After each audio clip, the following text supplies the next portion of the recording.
ബിജുചേട്ടാ നമസ്കാരം. നമസ്കാരം. ചേട്ടാ, ഇപ്പോൾ രാജ്യം ചർച്ച ചെയ്യുന്ന ഒരു വലിയ വാർത്തയുണ്ട്. കേരളം 2 ദിവസമായിട്ട് അത് ചർച്ച ചെയ്യുന്നുണ്ട്.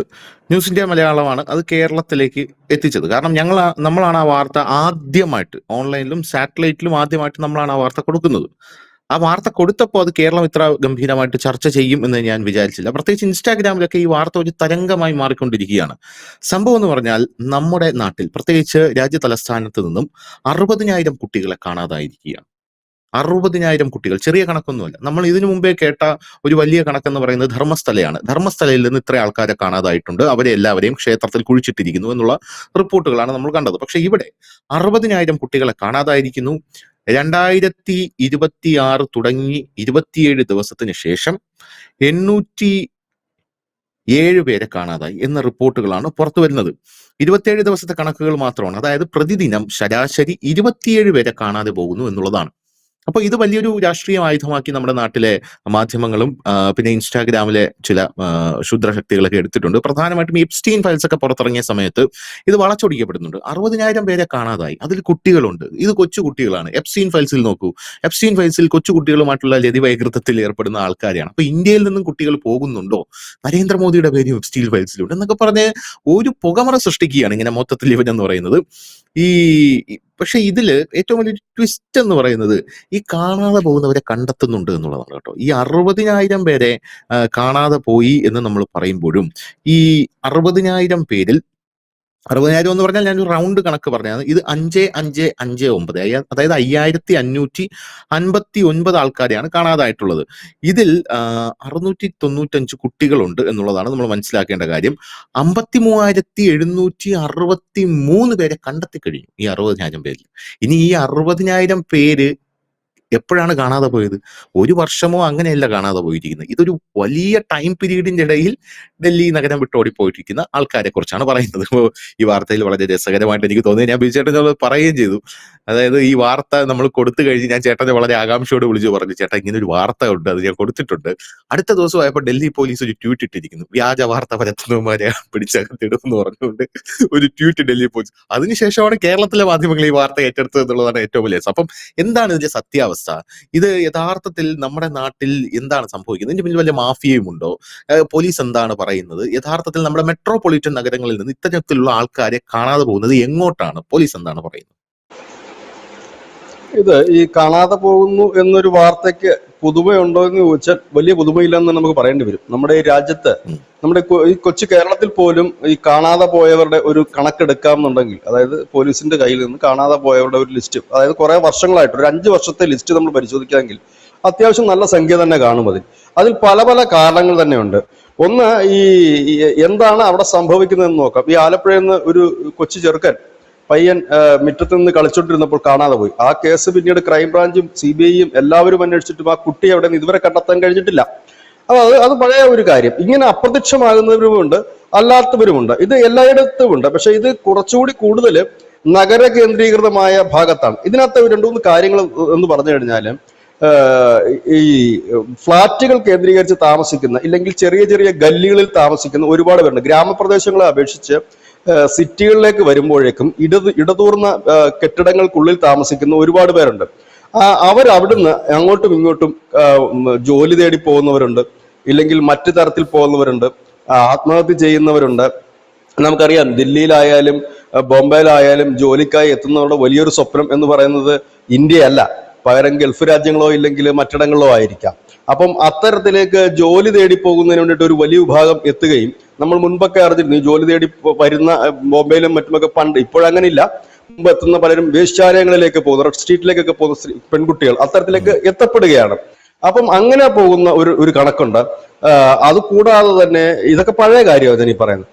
പോകുന്നവരുണ്ട്. ഈ പോകുന്നവരെല്ലാം തന്നെ ഈ ഗൾഫിലേക്കോ ഇല്ലെങ്കിൽ യൂറോപ്യൻ കൺട്രിയിലേക്കോ ആയിരിക്കണമെന്നില്ല. കാരണം ഇവരുടെ ഒരു നിവൃത്തികേട് കൊണ്ടും മറ്റും വരികയും പിന്നീട് ഇവർ ഏതെങ്കിലും ഒക്കെ ഒരു വഴി നമ്മളുടെ ഈ അമേരിക്കയിലേക്ക് നുണ്ടുകയറുന്നു എന്ന് പറയുന്നത് പോലെ, ഇല്ലെങ്കിൽ മറ്റ് റഷ്യൻ സൈന്യത്തിൽ ചേരുക, ഇല്ലെങ്കിൽ അങ്ങനെയുള്ള ഇടങ്ങളിൽ പോകുന്നവരുണ്ട്.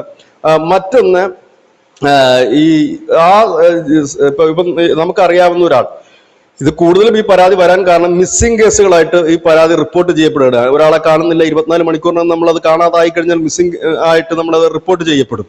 അപ്പോൾ ഈ ഒരു വ്യക്തി ഒരു സ്ഥലത്ത് ഒരു ഫ്ലാറ്റിൽ താമസിക്കുന്നു, ആ വ്യക്തി ഒരു ദിവസമായിട്ട് കാണുന്നില്ല, അപ്പോൾ തന്നെ സ്വാഭാവികമായിട്ട് പരാതി വരും. പിന്നീട് ഈ ആളെ കണ്ടെത്തി കഴിഞ്ഞാലും ഈ പരാതിയുടെ എണ്ണമേ ഉള്ളൂ, ഈ ആളെ കണ്ടെത്തിയതിന്റെ ഒരു കണക്ക് ആരും കൊടുക്കാറില്ല, ആരും പറയാറുമില്ല. പോലീസ് അത് പത്രസമ്മേളനം വിളിച്ചിട്ട് പറയാറുമില്ല ഇന്ന ആളെ തിരിച്ചു കിട്ടിയെന്ന് പറയാറുമില്ല. ഇതൊരു വലിയ കാര്യം. രണ്ടാമത്തെ കാര്യം, ഈ അടുത്ത കാലത്ത് കണ്ടുവരുന്ന പുതിയൊരു ട്രെൻഡ്, ഈ ഗെയിമുകളും ഒപ്പം തന്നെ സോഷ്യൽ മീഡിയയും ഈ കൗമാരക്കാരിൽ വലിയ രീതിയിൽ തന്നെ അത് ഇൻഫ്ലുവൻസ് ചെലുത്തുന്നുണ്ട്. നമ്മൾ കണ്ടതാണ് കഴിഞ്ഞ ദിവസം 3 പെൺകുട്ടികൾ ആത്മഹത്യ ചെയ്യുന്നത്. അതൊരു കൊറിയൻ ഗെയിമുമായി ബന്ധപ്പെട്ട ഒന്നായിരുന്നു എന്നാണ് കേൾക്കുന്നത്. അപ്പൊ ഇതൊക്കെ കുട്ടികളില് കൊറിയൻ ഫ്രണ്ട് ഇതൊക്കെ കുട്ടികളിൽ ചൂതാട്ട ടെൻഡൻസി വർദ്ധിപ്പിക്കുന്നുണ്ട്. രണ്ടാമത്തെ കാര്യം, ഇത്തരം ഈ റീൽസുകളുടെ പുറകിൽ ആ ട്രെൻഡുകളുടെ പുറകിൽ സഞ്ചരിക്കുന്നുണ്ട്. അത് ചിലപ്പോ പാകിസ്ഥാനിലേക്ക് ഈ അടുത്ത സമയത്താണ് 2-3 പേര് ഇന്ത്യ പാക് അതിർത്തിയിലേക്ക് പോയത്. അവരുടെ കാമുകിമാർ അപ്പുറത്ത് കാത്തിരിക്കുന്നു, അവിടെ നിന്ന് കാമുകിമാർ ഇങ്ങോട്ട് വരുന്നു. ഇങ്ങനെയൊക്കെ വരുന്ന ഒരുപാട് കേസുകളുണ്ട്. കയ്യിൽ വ്യാപകമായിട്ട് ഈ മൊബൈൽ എത്തുന്നത് കൊണ്ടുള്ള ഒരു പ്രശ്നമാണ്. കാരണം ഈ എന്താ പറയുക, ഈ വകതിരിവ് ഉണ്ടാകുന്നതിന് മുമ്പ് കുട്ടികളുടെ കയ്യിൽ മൊബൈൽ എത്തുമ്പോൾ അത് അവർക്ക് എങ്ങനെ യൂസ് ചെയ്യണം എന്ന് അറിഞ്ഞുകൂടാത്തൊരു സാഹചര്യം ഉണ്ടാകുന്നുണ്ട്. വേറൊരു പ്രധാനപ്പെട്ട ഒരു ഗുരുതരമായിട്ടുള്ള വിഷയം, നമ്മുടെ സമൂഹത്തിൽ എല്ലാവരും ഈ പോൺ മൂവീസിന് കാണുന്നവരാണ്. ചില ആൾക്കാർ അതിന് അഡിക്റ്റഡ് ആണ്. അപ്പോൾ ഈ മാതാപിതാക്കൾ പോൺ മൂവീസ് ഒക്കെ കണ്ടു കഴിയുന്ന മൊബൈലാണ് കുട്ടികൾ എടുത്തുകൊണ്ട് കളിക്കാനും അവർക്ക് ഭക്ഷണം കഴിക്കാനും ഭക്ഷണം കഴിപ്പിക്കാനൊക്കെ കൊടുക്കുന്നത്. ആ സമയത്ത് ഈ കുട്ടിക്ക് ഇത് വളരെ ആശ്ചര്യപൂർവ്വം കുട്ടിക്ക് ഇത് അറിയാം. ഈ സംഭവം ഇത് കുട്ടിക്ക് ഹിസ്റ്ററി എടുക്കാനും അത് കൃത്യമായിട്ട് സെർച്ച് ചെയ്യാനും എല്ലാം കുട്ടിക്ക് അറിയാം. ഇത് സത്യം പറഞ്ഞാൽ ഈ ഒരു സ്റ്റോറി അറിഞ്ഞപ്പോൾ ഞാൻ അതിഭീകരമായിട്ട് ഞെട്ടിപ്പോയി. അവിടെയൊക്കെയാണ് യഥാർത്ഥത്തിൽ ഈ ഫ്രാൻസ് എന്ന് പറയുന്ന രാജ്യത്തിന്റെ ഒരു വളരെ ഉചിതമായിട്ടുള്ള ഒരു നടപടി നമ്മുടെ മനസ്സിലേക്ക് വരുന്നത്. കാരണം 16 വയസ്സിന് താഴെയുള്ള കുട്ടികൾക്ക് അവിടെ സോഷ്യൽ മീഡിയ നിരോധിച്ചിരിക്കുകയാണ്. അവർക്ക് മൊബൈൽ കൊടുക്കണ്ട എന്നാണ് പറഞ്ഞിരിക്കുന്നത്. എന്തുകൊണ്ട് നമ്മുടെ നാട്ടിൽ അത്തരത്തിലൊരു നിയമം കൊണ്ടുവരുന്നില്ല? അത് നമ്മുടെ നാടിനെ സംബന്ധിച്ചത് ഏറ്റവും ഉചിതമായിട്ടുള്ള ഒരു നിയമമായിരിക്കുമല്ലോ ബിജുചേട്ടാ? നല്ലൊരു നിയമം തന്നെയാണത്. ശ്രദ്ധേയമായ ഒരു കാര്യമുണ്ട്. ഞാനിപ്പോ ഇത് ധനുഷ് തുടക്കത്തിൽ സൂചിപ്പിച്ച് ധർമ്മസ്ഥലയെ കുറിച്ച് സൂചിപ്പിച്ചുകൊണ്ടാണ്. ധർമ്മസ്ഥലയില് കഴിഞ്ഞ 10-15 വർഷത്തിനിടയിൽ അനവധി ആയിരക്കണക്കിന് പെൺകുട്ടികൾ കാണാതെ പോയി, അവരെല്ലാം കൊല്ലപ്പെടുകയായിരുന്നു എന്നായിരുന്നു ആദ്യം വന്നിരുന്ന വാർത്ത. പിന്നീട് നമ്മൾ ആ ധർമ്മസ്ഥലം വന്ന് ഒരു കണക്കിന് ഗുണപ്പെട്ടു. എന്താന്ന് വെച്ച് കഴിഞ്ഞാല് ഇവർക്ക് എന്ത് സംഭവിച്ചു എന്നുള്ള തിരക്കാൻ ജനങ്ങൾക്ക് അറിയാൻ കഴിഞ്ഞു. ഈ കാണാതെ പോയ എന്ന് പറഞ്ഞ പെൺകുട്ടികൾക്ക് എന്ത് സംഭവിച്ചു, എല്ലാവരും സുരക്ഷിതരാണ്. അതിൽ ചില പെൺകുട്ടികളെ ഇല്ല, അങ്ങനെ ഒരു പെൺകുട്ടി ജനിച്ചിട്ടില്ല. അങ്ങനെയാണ് ഒരു സ്ത്രീയെ അറസ്റ്റ് ചെയ്യുന്നത്. അവരുടെ മകള് നഷ്ടപ്പെട്ടു എന്ന് പറഞ്ഞിട്ട് അങ്ങനെ ഒരു മകളില്ല, ഇല്ലാത്ത മകളുടെ പേരിൽ വരെ പരാതി കൊടുക്കുന്ന അവസ്ഥയിലേക്ക് കാര്യങ്ങൾ നീങ്ങിയിരിക്കുന്നു. ഒന്നത്. രണ്ടാമത്തെ, വൈരാഗ്യത്തിന്റെ പേരിൽ കേസ് കൊടുക്കുന്ന രീതിയിലേക്ക് നീങ്ങിയിരിക്കും. ഇനി നമുക്ക് ഈ കോട്ടയത്ത് ജസ്ന എന്ന് പറയുന്ന ഒരു പെൺകുട്ടി കാണാതെ പോയിരുന്നു. ഒരു പഠിക്കാനോ മറ്റോ പോയതാണ്. ഇന്നും അറിയില്ല അത് എവിടെയാണെന്നുള്ളത്. അതൊരു വലിയ കുട്ടിയാണ്, ഇതുവരെ കാണുന്നത് ഒരു കൊച്ചുകുട്ടി അല്ലത്. 10-22 വയസ്സുള്ള ഒരു വലിയ പെൺകുട്ടിയാണ്. ആ പെൺകുട്ടി എവിടെ പോയി എന്നുള്ള കാര്യത്തിൽ നമ്മുടെ പോലീസിനോ മറ്റുള്ളവർക്ക് കണ്ടെത്താൻ കഴിഞ്ഞിരിക്കും. അപ്പം ഇതിപ്പോ നമ്മുടെ രാജ്യത്ത് മാത്രമല്ല, ലോകത്തെമ്പാടും ഇത്തരത്തിലുള്ള ആളുകളെ കാണാനില്ലാത്ത ഒരു സാഹചര്യം സൃഷ്ടിക്കപ്പെടുന്നുണ്ട്. പക്ഷെ ഇവിടെ ദില്ലി പോലീസ് അതിലെ ബഹുഭൂരിപക്ഷം പേരെ കണ്ടെത്തി കഴിഞ്ഞിട്ടുണ്ട്. അപ്പൊ സ്വാഭാവികമായി നഗരത്തിൽ താമസിക്കുന്ന ആളുകൾ, പ്രത്യേകിച്ച് നമുക്കറിയാം നഗരത്തിൽ ആരും സ്വന്തമായിട്ടല്ല ബഹുഭൂരിപക്ഷം പേരും താമസിക്കുന്നത്. പകരം ബഹുഭൂരിപക്ഷം പേരും താമസിക്കുന്നത് റെന്റിനായിരിക്കും. അവരൊരു പക്ഷെ ജോലി അവർക്ക് നഷ്ടപ്പെടുമ്പോഴോ ഇല്ലെങ്കിൽ ജോലിയിൽ മെച്ചപ്പെട്ട മറ്റിടങ്ങൾ ലഭിക്കുമ്പോഴോ ഒക്കെ ഒരു സുപ്രഭാതത്തിൽ അവരവിടുന്ന് പോവുകയാണ്. അപ്പോൾ അവരുമായി അതുവരെ കോണ്ടാക്ട് ഉള്ളവരുമായിട്ട് ഇവർക്ക് കോണ്ടാക്ട് ചെയ്യാൻ കഴിയുന്നില്ലെങ്കിൽ അതും മിസ്സിംഗ് കേസുകളുടെ ഭാഗത്ത് തന്നെ വരുന്നുണ്ട്. ഒപ്പം തന്നെ കുട്ടികൾ വലിയ രീതിയിൽ തന്നെ ഓരോ ഇടങ്ങളിലേക്കും ഇറങ്ങി യാത്ര ചെയ്യുന്ന അനവധി സംഭവങ്ങളുണ്ട്. കേരളത്തിൽ തന്നെ കഴിഞ്ഞ ദിവസം ഒരു 3 പെൺകുട്ടികൾ ട്രെയിനിൽ യാത്ര ചെയ്തു. വെറുതെ കറങ്ങാൻ ഇറങ്ങിയതാണെന്നാണ് പറയുന്നത്. ഇവര് ഇറങ്ങുന്നു, കാരണം ഈ കുട്ടികളാണ്, ഇവർക്ക് വലിയ ലോകപരിചയമില്ല. അപ്പൊ അത് ഏതോ ആളുകൾ കണ്ടിട്ട് അവരെ സ്റ്റേഷനിൽ ഇറക്കുകയും പോലീസിന് കൈമാറുകയുമായിരുന്നു ചെയ്തത്. കൊച്ചുകുട്ടികളാണ്, 10ാം ക്ലാസ്സിലോ അതിന് താഴെ കണ്ട് പഠിക്കുന്ന കുട്ടികളാണ്. അവർക്ക് ബോറടിച്ചപ്പോൾ ഇറങ്ങി. പിന്നെ വീട്ടിൽ ഈ രക്ഷകർത്താക്കൾ വഴക്ക് പറയുന്നത് മൂലവും മറ്റുമൊക്കെ ഇറങ്ങി സഞ്ചരിക്കുന്നവരുണ്ട്. ഇത്തരത്തിലുള്ളവരുടെ എല്ലാം കൂടെ കണക്കാണ്. ഇത് ഡൽഹി മാത്രം ഒതുങ്ങുന്നതല്ല. ഇന്ത്യ മുഴുവൻ പരിശോധിക്കാമെങ്കിൽ, കേരളം അടക്കം പരിശോധിക്കാമെങ്കിൽ ഇതുപോലുള്ള അനവധി മിസ്സിംഗ് കേസുകളുണ്ട്. ചില ആളുകളെക്ക് എന്ത് സംഭവിച്ചു എന്ന് പോലും ആർക്കും അറിയില്ല. താമിയുടെ നിരോധാനം ഇപ്പോഴും ചർച്ചയാകുന്നതാണ്. എല്ലാ തെരഞ്ഞെടുപ്പ് വരുമ്പോഴും PV അൻവർ നാഴികയ്ക്ക് 40 വട്ടം പറയുന്നതാണ് താമി എവിടെ, താമി എവിടെ. നമ്മളും ചോദിക്കുന്നു താമി എവിടെ എന്നുള്ളതാണ്. എന്താണ് സംഭവിച്ചത് ആർക്കും അറിയില്ല. കൊലപാതകം നടന്നോ, കൊന്നോ, ഒളിപ്പിച്ചു വെച്ചോ ഇല്ല. ഇത് കണക്കുള്ള ഒരുപാട് കേസുകളുണ്ട്. പിന്നെ രണ്ടാമത്തെ ഒരു കാര്യം, ഇപ്പൊ ദില്ലി പോലീസ് ഉചിതമായിട്ടൊരു മറുപടിയാണ് ഇതിന് തന്നിരിക്കുന്നത്.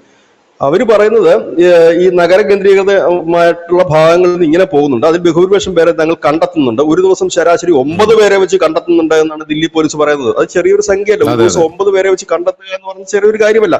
ദില്ലി കണക്കൊരു മഹാനഗരം, എല്ലാ സംസ്ഥാനങ്ങളിൽ നിന്നുള്ളവർ താമസിക്കുന്ന ഒരു നഗരം, അവിടെ നിന്ന് കാണാതാകുന്ന ഈ 9 പേരെ കണ്ടെത്തുക പ്രയാസകരമായ ഒരു കാര്യമാണ്. പക്ഷെ ആ കണ്ടെത്തുന്നുണ്ട് എന്നുള്ളത് വളരെ ശ്ലാഘനീയമായ ഒരു കാര്യമാണ്. അതുപോലെ തന്നെ കുട്ടികളുടെ കാര്യത്തിലാണെങ്കിൽ അവർ ഒട്ടുമിക്ക പേരെയും കണ്ടെത്തി കഴിഞ്ഞിരിക്കുന്നത്. അപ്പൊ ഇങ്ങനെ ഒരു മിസ്സിംഗ് കേസുകൾ പല രീതിയിൽ തന്നെ വരാം. പോലീസ് സ്റ്റേഷനിൽ കൊണ്ടൊരു പരാതി കൊടുക്കുന്നു. ഈ പരാതി കൊടുക്കുമ്പോൾ ഉള്ള വാർത്താ പ്രാധാന്യം പിന്നീട് പരാതി പിൻവലിക്കുമ്പോഴോ ഈ മിസ്സിംഗ് കേസിൽ ആളെ കണ്ടെത്തി കഴിയുമ്പോഴോ കിട്ടാറില്ല എന്നുള്ളതാണ്. അതും റെക്കോർഡിക്കലി മിസ്സിംഗ് കേസായിട്ട് തന്നെ അവിടെ കിടക്കും. ഏതായാലും ധർമ്മസ്ഥലയിലെ കാണാതെ പോയ പെൺകുട്ടികളെല്ലാം തിരിച്ചു വരികയുണ്ടായി. ജനിക്കാതെ പോയ പെൺകുട്ടികളുടെ അമ്മമാർ ഇപ്പോൾ അകത്താകുന്ന അവസ്ഥ വന്നിട്ടുണ്ട്. അപ്പോൾ ഇങ്ങനെയാണ് ധർമ്മസ്ഥലയിലെ കാര്യം നിൽക്കുന്നത്. കേരളത്തിലും ഇതിന് കാവിയായി പോയ കുറെ കേസുകളുണ്ട്. പക്ഷെ ഇതെല്ലാം സമഗ്രമായി തന്നെ അന്വേഷിക്കേണ്ടതാണ്. ഇത് ഈ ചില കേസുകളിൽ നമുക്ക് അതിനകത്ത് എന്താണ് സംഭവിച്ചതെന്ന് പോലും പറയില്ല. ഈ ആലപ്പുഴ കാണാതെ പോയ 4 വയസ്സുകാരന്റെ അവസ്ഥ എന്താണെന്ന് ഒരു പിടുത്തവുമില്ല. അത് ആവിയായിട്ട് പോയോ, ഇതിന് ആരെങ്കിലും തട്ടിക്കൊണ്ടുപോയോ, ഇതെന്താണ്? അതിന് പിന്നീട് വന്ന കഥകളൊക്കെ ഈ അന്യഗ്രഹ ജീവികൾ വന്ന് കൊണ്ടുപോയി എന്നൊക്കെയാണ് പറയുന്നത്. അപ്പൊ ഇങ്ങനെയൊക്കെയാണ് പറയുന്നത്. എന്താണെന്ന് അറിയാം. ഈ കുട്ടി എങ്ങോട്ട് പോയതിനായിട്ട് തെളിവില്ല, ഇല്ല മറ്റൊന്നിനും തെളിവില്ല, ഒരു കാര്യത്തിലുമില്ല. ഇത് എങ്ങനെയാണ് എന്നുള്ളതാണ്. എന്തിനേറെ പറയുന്നത്, സുകുമാരക്കുറുപ്പ് എന്ന് പറയുന്ന ഒരാളെ ഈ കേരളത്തിൽ ഒരു സ്പെഷ്യൽ സ്ക്വാഡ് തന്നെ സുകുമാരക്കുറുപ്പിനെ പിടിക്കാൻ രൂപീകരിച്ചിട്ട് ഇന്ന് വരെ പിടിക്കാൻ നമുക്ക് കഴിഞ്ഞിട്ടില്ല. അതൊരു പ്രതിയാണെന്നെങ്കിലും പറയാം. ഫോട്ടോയും കാര്യങ്ങളും ഉണ്ട്. നമ്മുടെ പോലീസ് നാട് മുഴുവൻ നോട്ടീസ് അടിച്ചൊട്ടിച്ചിട്ടും സിനിമകൾ അനവധി വന്നിട്ടും NH-47 എന്നൊക്കെ പറഞ്ഞ പണ്ട് ഒരു സിനിമ വന്നിരുന്നു സുകുമാരന്റെ. പിന്നെ ഇപ്പൊ ദുൽഖർ അഭിനയിച്ച ഒരു കുറുപ്പ് എന്ന് പറഞ്ഞൊരു സിനിമ വന്നു. ലേറ്റസ്റ്റ് അതാണ് വരുന്നത്, കുറുപ്പ്. അങ്ങനെ അനവധി സിനിമകളൊക്കെ വന്നിട്ട് പോലും അത് കണ്ടെത്താൻ കഴിഞ്ഞില്ല. മിസ്സിംഗ് കേസുകളുണ്ട്. അപ്പോൾ ഈ വാർത്തയിൽ ദില്ലി പോലീസ് എന്തായാലും ഈ വാർത്ത വന്നതിന് പിന്നാലെ അവരുടെ ഒരു പ്രതികരണം ഉണ്ടായിരിക്കുന്നു. വളരെ നല്ല കാര്യം. ആ പ്രതികരണത്തിൽ അവർ കൃത്യമായി തന്നെ കണക്കുകൾ പറഞ്ഞിരിക്കുന്നു, എന്തൊക്കെ കൊണ്ടാണ് വന്നിരിക്കുന്നത്. കാരണം പിന്നെ കാലാവസ്ഥാ വ്യതിയാനം ഒരു വലിയ വിഷയമാണ്. പ്രത്യേകിച്ച് ഈ റോഡ് സൈഡിലും മറ്റുമൊക്കെ കിടക്കുന്ന ഒരുപാട് പേരുണ്ട് ധനുഷേ. ദില്ലിയിലും UP-യിലും ഒക്കെ നമ്മൾ റോഡിൽ കൂടെ പോകുമ്പോൾ കാണാൻ കഴിയുന്ന ഈ റോഡ് സൈഡിൽ പുതപ്പൊക്കെ പുതച്ച് തണുപ്പ്. കാരണം അതിശൈത്യമൊക്കെ വരുമ്പോൾ ചിലർ പോകാറുണ്ട്. ചിലരുടെയൊക്കെ ഐഡന്റിറ്റി നമുക്ക് അറിയില്ല. ചിലപ്പോൾ അവിടെ കിടന്ന് തന്നെ മരണപ്പെടാറുണ്ട്. ഒരുപക്ഷെ മരണപ്പെട്ട് ദിവസങ്ങളും മാസങ്ങളും ഒക്കെ കഴിഞ്ഞതിന് ശേഷമായിരിക്കും ഇങ്ങനെ ഒരാളെ കാണുന്നില്ലല്ലോ എന്ന് അവരുടെ ബന്ധുക്കളായിരിക്കില്ല പറയുന്നത്. ചിലപ്പോൾ ആ സ്ട്രീറ്റിൽ ഒരു കച്ചവടക്കാരുണ്ടെങ്കിൽ ആ കച്ചവടക്കാരൻ ഒരുപക്ഷെ ഏകദേശം അറിയാം എത്ര പേര് ഇവിടെ കിടപ്പുണ്ടെന്ന്.